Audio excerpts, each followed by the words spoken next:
Imagine three strangers who have never met. A barista, a retired teacher, a night shift nurse. They have no shared history, no mutual friends, and no reason to lie. But tonight, they are all describing the exact same brutal murder. In police work, witnesses usually disagree on the details. But when Detective Eric Boon listens to the tapes, a cold dread sets in. They aren't just telling the same story. They are using the exact same words. The blood pooled like dark molasses. The killer moved with a mechanical twitch. All three recall a silver pocket watch that doesn't exist. All three describe a phantom scent, ozone and vanilla. Statistically, it's impossible. These memories weren't experienced. They were planted. Settle in. Tonight, we aren't just investigating a crime scene in a penthouse. We're investigating the crime scene inside the human mind.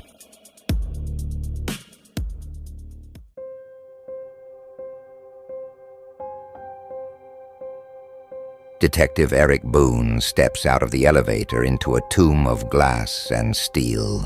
No signs of a struggle, no forced entry, just the hum of the air conditioning and the distant pulse of the city. He's in the study, Detective, CEO Marcus Stanislav. It's clean to clean. Any witnesses? 3. They're being held separately. But Detective, do you smell that? It's like an air freshener. Ozone and vanilla.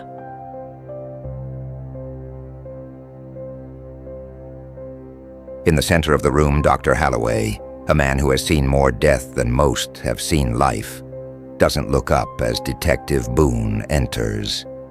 Give me the short version, Holloway. One shot, subcompact caliber, straight through the heart. He was dead before he realized the security cameras had glitched. Clean. Too clean. Look at the way the blood pooled like dark molasses. It's the consistency. It hasn't oxidized at the rate it should. It's like a performance of a murder rather than the act itself. Molasses? That's poetic for a guy who cuts open corpses for a living. I didn't come up with it. I heard one of the witnesses say it to a uniform, but the weird part? There are no shell casings, no fingerprints, just this smell of ozone.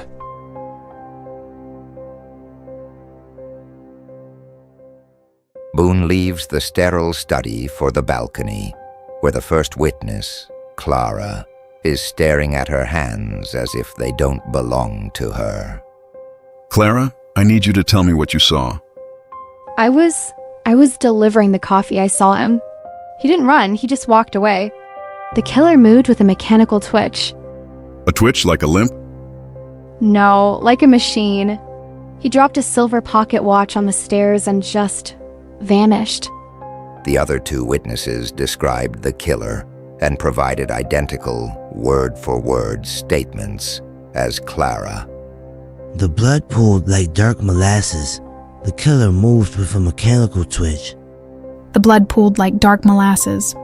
The killer moved with a mechanical twitch. Detective Boon rushes to the stairs, looking for the one physical piece of evidence they all mentioned, the silver watch. Detective, we've combed every inch. There is no watch. There never was. A cold realization washes over Boon. They aren't lying. They honestly believe they saw it.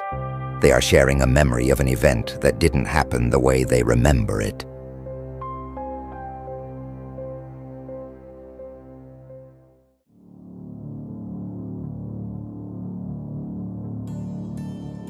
Back at the precinct, the anomalies aren't just in the witnesses' words. They're in their biology. Leo, the precinct's caffeine-fueled technician, points to a series of overlapping graphs on his screen. It's not just that they saw the same thing. Detective Boon, look at their smartwatches. Their heart rates spiked at the exact same millisecond, to the beat. It's like they were all watching the same movie file in a theater. And the source? A single payment link. All 3 witnesses were part of a sleep study for a shell company called Somnus.Tech.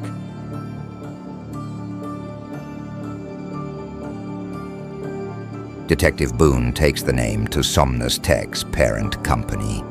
There, he meets Evelyn Sterling, the head of crisis management. She is the human equivalent of a ND agreement, polished, cold, and utterly silent. The sleep study was a defunct project, Detective. Our participants were merely paid for their time.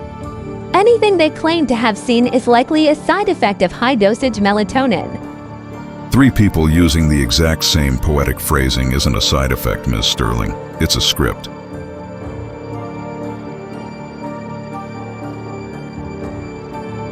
Knowing the official channels are dead ends, Boon descends into the city's tech underbelly to find Jax, a Neuro-Hacker who treats the human brain like a hard drive. You don't get it. Man, they aren't just planting memories. It's memory splicing. You take a line of code, a murder, a face, a smell, and you inject it directly into the hippocampus. Can you delete them? Whoever has the tech to write a memory can erase your entire life. If I were you, Detective, I'd stop looking for the killer and start looking at my own source code.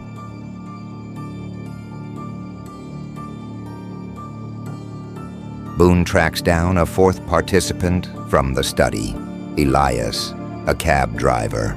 He was found at a diner at 3 a.m., but Elias isn't an airtight witness. He was hyperventilating in a booth.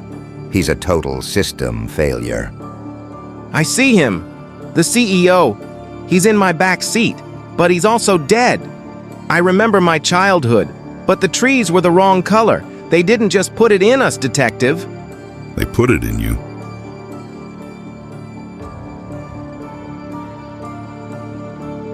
Boon stands alone in the alley behind the diner. He strikes a match to light a cigarette. The adrenaline fades, replaced by a hauntingly familiar scent. Not sulfur, not tobacco. Ozone and vanilla. The world tilts. A flash of Boon's own past, the day his father died, rips through his mind. But this time, there's a glitch. In the background of his 1991 memory, he sees a smartphone sitting on the kitchen table. Boon stares at his reflection in a dark puddle. The investigation isn't a case anymore. It's a mirror.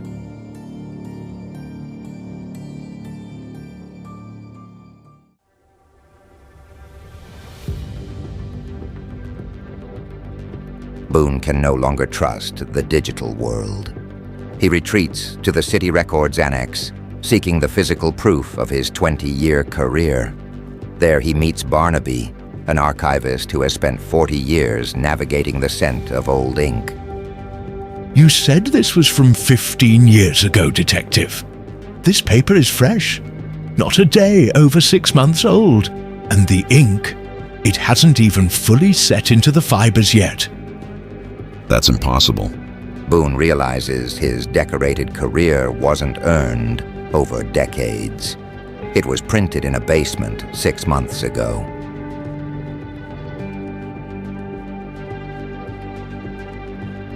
Detective Boon tracks down a former Somnus.Tech employee living off the grid.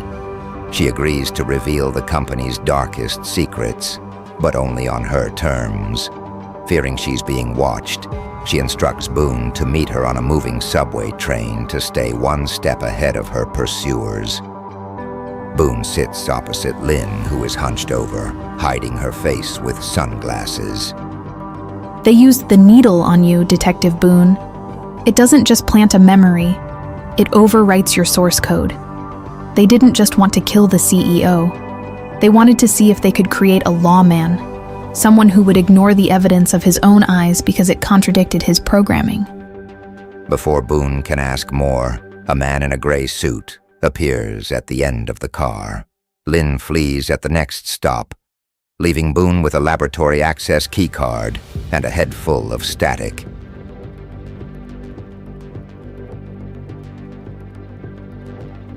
Boon steps out into a heavy downpour.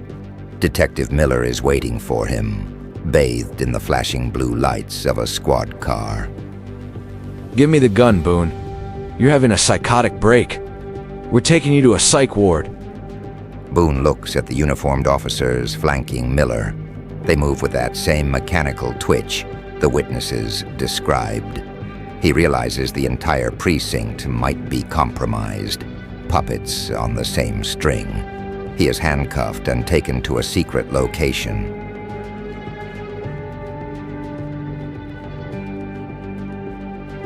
Detective Miller takes Boon to a nursing home, a very familiar place. Boon stands over Mrs. Gable, a woman he remembers as his mother. You're a handsome man, dear, but I never had any children. My husband and I, we couldn't. As she speaks, the scent of ozone and vanilla fills the room. On the TV in the corner, a vintage bank commercial plays. The jingle, the soft, comforting melody, is the exact lullaby Boon remembers his mother singing to him. His most cherished childhood memories are just recycled advertising jingles.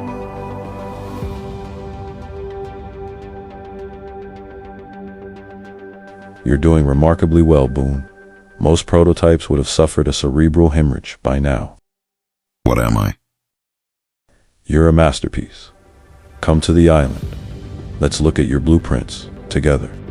Boon, now knowing he is essentially a fictional character, has no choice but to confront his creator. He is taken to a private ferry terminal.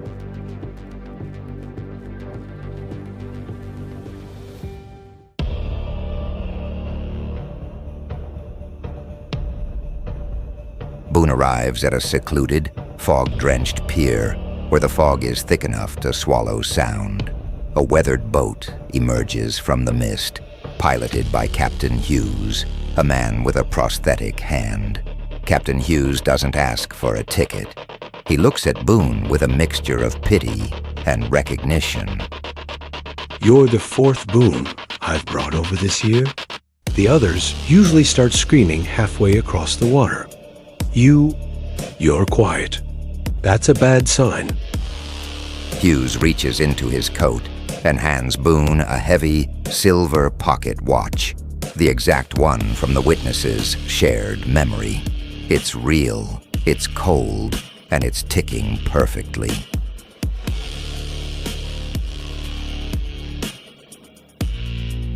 In a brutalist concrete bunker on a private island, Boon is met by the twins.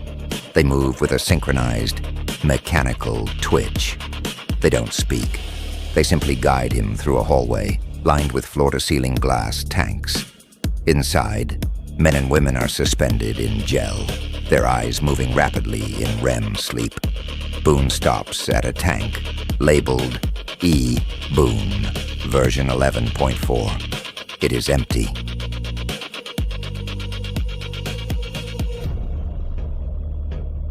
Boon finally meets the mastermind behind it all, Dr. Harris Reed.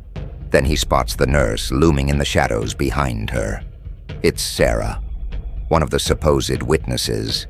The pieces of the puzzle are finally starting to fit, or fall apart. You found the watch.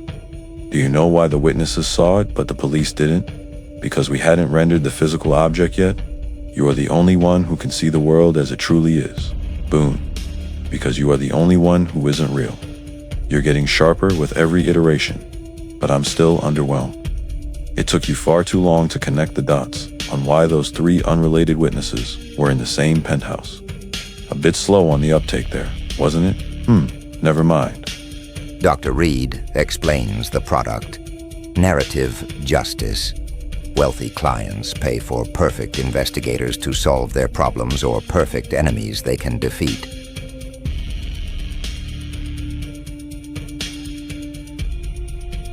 Nurse Sarah removes a Neurolink helmet from a frail, elderly man strapped to a medical chair. The man in the chair is the real Eric Boon, once a corrupt ex-cop who amassed a fortune through a lifetime of graft. He is now a hollow shell, fading into the fog of dementia. Dr. Reed used his DNA and neural echoes to build this digital version. The investigation wasn't a case. It was a defragging process to keep Boon's consciousness from collapsing.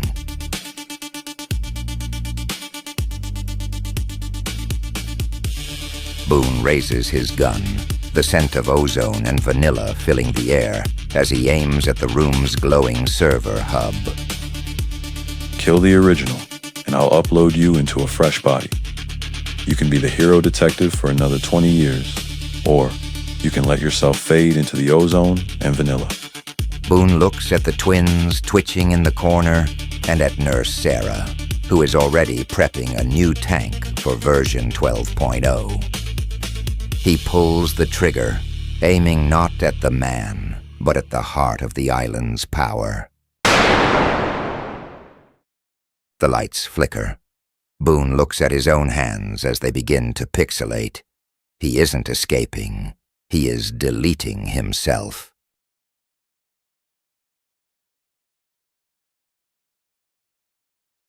Detective Boon, you're needed at the Penthouse. We have 3 witnesses. They all say they saw the same thing.